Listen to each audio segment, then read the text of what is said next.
This is the money timeline.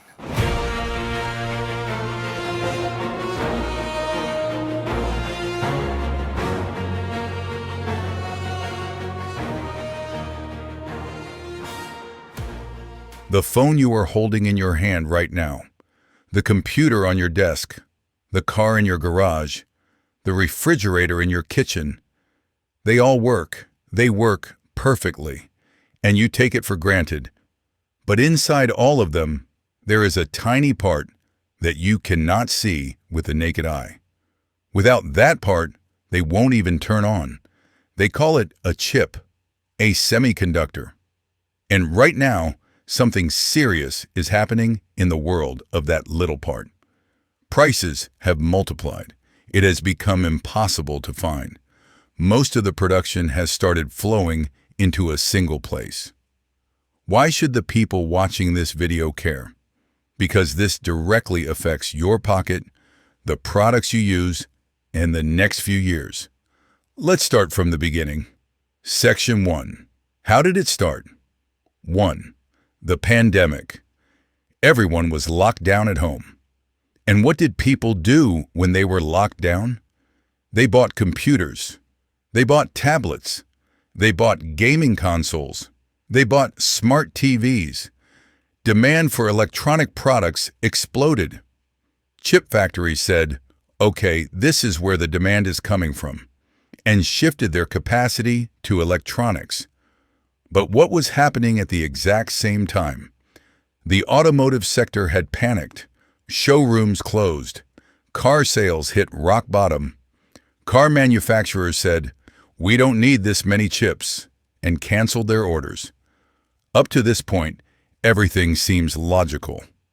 But then, something unexpected happened. Within a few months, car sales rebounded at an incredible speed. People started buying cars to avoid public transportation. Factories wanted to go back to production. And at that point, they realized the capacity had already been given to electronics. In other words, car factories ground to a halt, just because of a single missing chip. That year, the automotive industry lost $60 billion in revenue, a single chip, worth 10 cents. And the production line of a $30,000 car was at a standstill. On top of that, flights decreased, ships stuck at ports, and goods couldn't reach their destinations. Accenture called this the perfect storm, and it truly was. So is this crisis over? Yes. It passed, but the root problem was never solved. Section 2. What is the problem? Why is it not so easily solved? Now let's take a step back and ask, where are these chips produced? Nearly 70% of the world's most advanced chips are produced by a single company, TSMC in Taiwan. The second largest producer, Samsung in South Korea, has a 7% share. Just imagine if an earthquake, a fire, or a political tension occurs in a single factory, the entire world's technology production shatters. But the problem is not limited to factories alone. Producing a chip requires dozens of different materials, very specific chemicals, very thin materials, very precise parts. Most of the companies producing these are small. They don't have excess capacity. If a problem occurs in one of them, the impact spreads like a domino effect, and finding an alternative is not easy either. Testing and approving a new supplier takes months. Look at the production machinery. The lead time for the machines used to produce these chips can stretch into years. These are incredibly complex tools. And look at the workforce issue. Finding the people to run these factories is another separate headache. Even if you open a new factory, there are no specialized people to fill it. In short, this system is both very powerful and very fragile. Moody summarizes it like this: the real issue is not technology. The real issue is how delicate this chain is. Section 3. 2026, a new and much bigger wave. Anyway, we got through the 2021 crisis. Everything went back to normal. But now something much bigger has stepped onto the stage. Artificial intelligence.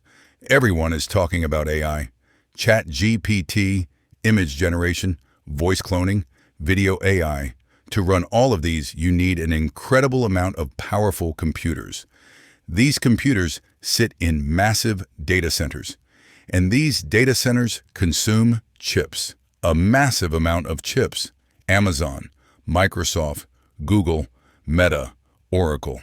These 5 tech giants are spending $600 billion on infrastructure this year. $600 billion. Most of this money goes directly into AI infrastructure. So what does this mean? 70% of all memory chips produced in the world this year will go to these data centers. 70%. Who is competing for the remaining 30%? Your phone, your computer, your car, your hospital's equipment, factories, airplanes.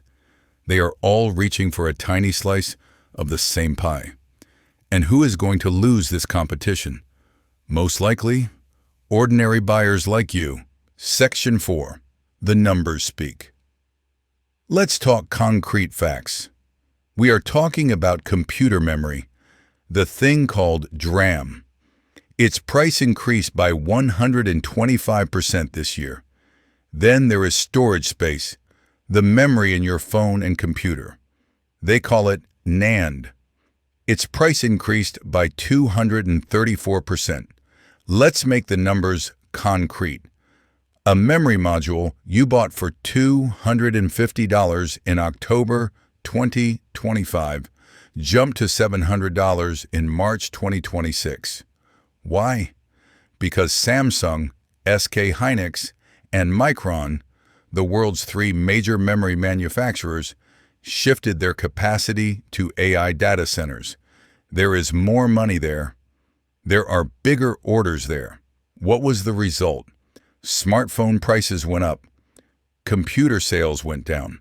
The ordinary consumer either cannot find memory or has to buy it at an exorbitant price. Deloitte summarized it beautifully. The industry has put all its eggs in the AI basket. Section 5.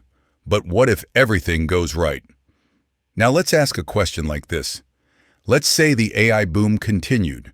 Everything went as planned. Is there no problem then? Maybe. But there are 3 major question marks. First, electricity. These data centers consume an incredible amount of electricity. Experts say that the additional electricity needed by 2027 will surpass the total production capacity of many countries.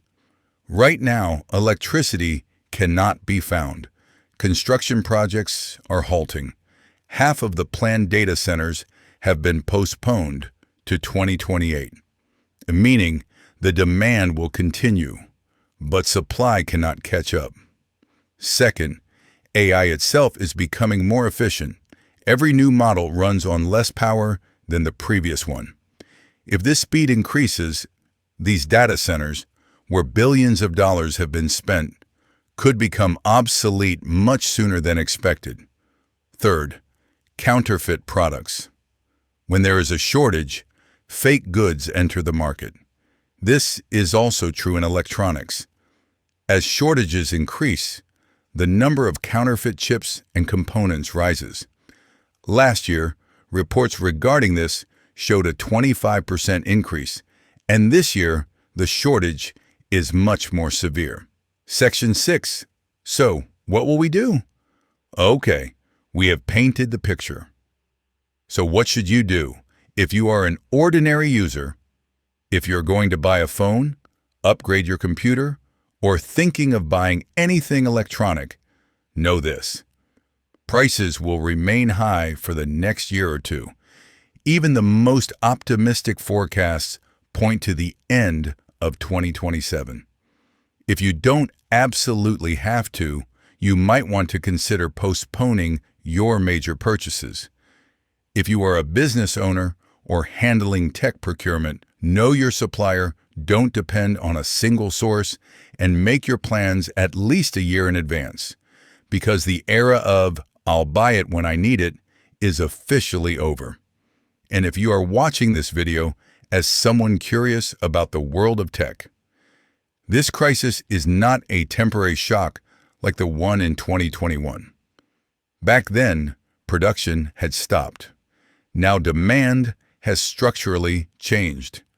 AI is here to absorb this capacity, and this appetite will not go away easily. Everyone watching this is part of this cycle in one way or another. Every time you unlock your phone, every time you boot up your computer, you are a part of that complex and fragile chain where these chips are manufactured. Being aware of it at least keeps you prepared. If you like this video, hit the like button right below it. It truly helps the channel out a lot. And let me ask you this. Which sector do you think will be affected the most by this crisis? Phones, cars, or something else? Write it in the comments. I read them. See you in the next video.